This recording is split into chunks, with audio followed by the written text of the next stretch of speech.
Šlo je za frekvence srca. V življenju smo prezasedeni s tolikimi stvarmi in vendar si drznem reči, da je ljubezen najpomembnejša stvar med njimi. In izvor ljubezni je srce. To so samo besede.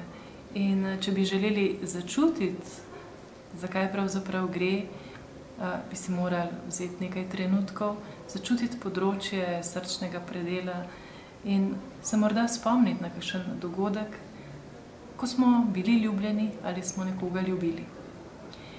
In začutili bi lahko, kako celo našo bit začenja presvetljevati ali polniti neka nova energija. Nekaj posebnega, finega, nežnega, tisto, kar sicer iščemo v vsakdanjem hitenju, v množici opravkov in stvari in tako pogosto ne najdemo. Globoko v srcu pa to obstaja.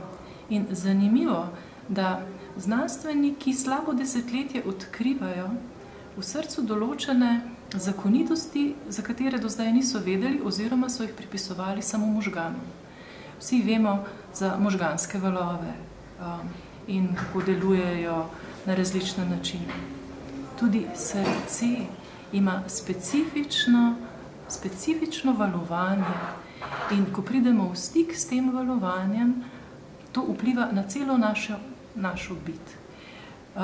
Odkrili so tudi elektromagnetno polje srca, ki je dosti finejše in tudi dosti močnejše od možganskega valovanja.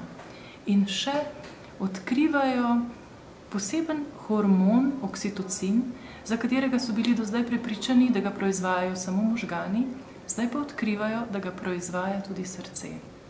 Dosti več, v večjih količinah kot možgani pravzaprav. To je hormon, ki ga občutimo oziroma ki se proizvaja, kadar smo srečni, kadar smo radostni, tudi zaljubljeni, oziroma kadar čutimo v sebi nek globok mir in radost in polnino življenja. To so te frekvence srca, o katerih smo govorili, in vredno je, da ljubezen raziščemo, bolj kot smo jo mogoče raziskovali do zdaj. Da ni to nekaj samo za pesnike, za romane, za balade, ampak nekaj, kar lahko postane ena podstat našemu življenju.